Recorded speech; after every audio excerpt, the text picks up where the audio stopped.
Pulmonary.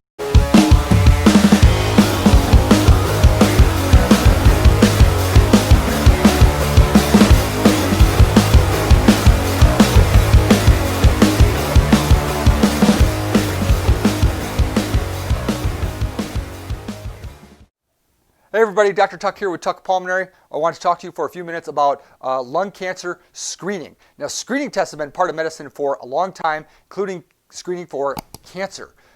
Men get tested for prostate cancer, women get tested for breast cancer or cervical cancer. All of us should be screened for colon cancer at some point. But up until the last few years, we haven't really screened people for lung cancer. That's despite the fact that lung cancer is still, unfortunately, the biggest cancer killer in the States. Smoking is the biggest risk factor. The reason we haven't screened is because we weren't sure how to do it. We didn't have a good technique. Chest x-rays weren't that helpful because the point of a screening test is that you want to find cancer before you otherwise would have. And it seemed like with chest x-rays, people were already having symptoms by the time something would show up on a chest x-ray. Or if we would find something on a screening chest x-ray, generally that lung cancer was further along than we'd want it to be in order to maximize the chances of successful treatment. Question is, well, why don't we just do a more sensitive test? And in fact, I've always had patients saying, hey doc, why don't we just do an MRI or a CT scan of people's whole bodies, once every 6 months or once a year, then we'll find all these things. It's true, you would find things. The question is, would you find things that weren't causing you trouble and then end up causing more harm than good? So it's a little bit counterintuitive, but sometimes with these screening tests, we can find things that aren't causing people any problems. And if we try to investigate them further or remove them surgically, we're going to end up causing more problems. So it hasn't been clear what the best strategy is. But studies have shown in the recent past, and I'm talking about within the last decade or so, that if you screen high-risk patients with an annual low-dose CAT scan of the chest, we think we save lives by doing that. So let me talk about all those things. First of all, high-risk patients. In the original testing, or the original studies, I should say, it was basically people ages 55 to 74 with a 30-pack year smoking history, meaning they averaged about a pack a day for 30 years or more. So if you averaged a half pack a day for 60 years, you meet this criteria, or if you smoked 2 packs a day for 15 years, you meet this criteria, but 30 pack years, so ages 55 to 74 with 30 pack years, unless it had been 15 years already since you quit. That's who was included in the initial studies. Now we screen people, depending on who you ask, from ages 55 to age 77 or age 80. Again, unless you've quit smoking for 80 years. So the original studies, again, was ages 55 to 74. In our clinic at our program, we bring this up for basically everybody that's got that smoking history if your age is 55 to 77. So if you're in that window, basically mid-50s and up with a significant smoking history, this is going to be something you want to talk to your doctor about.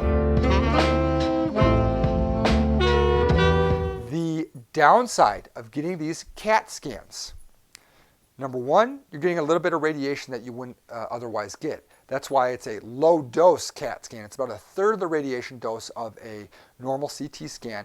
We don't think we're causing undue harm by doing these CAT scans. Other downside, it's going to sound counterintuitive, but they're too good. Remember how I said earlier that sometimes we cause more harm than good with these screening tests? The problem is if we went and got CAT scans on every adult aged 55 to 77 on the streets, especially smokers and ex-smokers, probably a third of the people, maybe 30% or so, would have minor little abnormalities, little shadows, little nodules, we call them, basically little soft tissue abnormalities that we see in the lung CT. They're almost always harmless. So we don't want to go resecting all those things surgically. We don't want to go turning people into pincushions by needling all these people with a CT-guided biopsy, because we think we're going to end up causing more harm than good if we try to biopsy a bunch of lesions, the vast majority of which are going to turn out to be benign. However, there's a catch. Lung cancer can start out as one of these benign-looking nodules. So often what we have to do is if we see one of these nodules, we have to kind of follow it along. So get a repeat CT scan in 6 weeks or 3 months or 6 months, and then see if that thing is changing. If it's not changing, we keep an eye on it for a period of time, generally 2 years, but sometimes up to 5 years, with serial CAT scans of the chest to make sure it's not growing. If it does show signs of growth, that's when we'll consider further testing. If we see a nodule and it looks worrisome, that is, it's big, it's misshapen, something about it makes us think that it might be a lung cancer, we sometimes have to do further testing with something like a PET scan, or we just proceed with a tissue biopsy. And that's often via bronchoscopy. That's something that a doctor like me would do, or it's like a CT-guided biopsy, which is something like a radiologist would do in an interventional radiology clinic. Again, you're going to have to talk to your doctor about that. The point of all this is it's bad to get lung cancer, but if you're going to get lung cancer, we want to find it at the earliest stage possible. If we find it at an early stage, typically at stage 1, often we can do therapy that doesn't involve chemotherapy at all, and it's just a local therapy, that is therapy just at the spot, whether it's a resection or therapy with radiation therapy.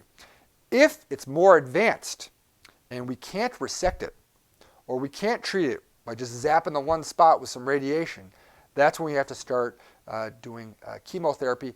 That therapy is more prolonged, and the bottom line is the more advanced any cancer is, the worse the outcomes are, and often the less well tolerated the therapy is. So it's bad to get lung cancer. We want to find it as early as possible, and we think we save lives by doing annual low-dose CAT scans of the chest in smokers ages 55 to late 70s, unless it's been over 15 years since you've quit smoking.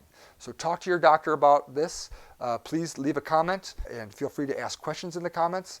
Subscribe, and see you later, okay? Thanks so much.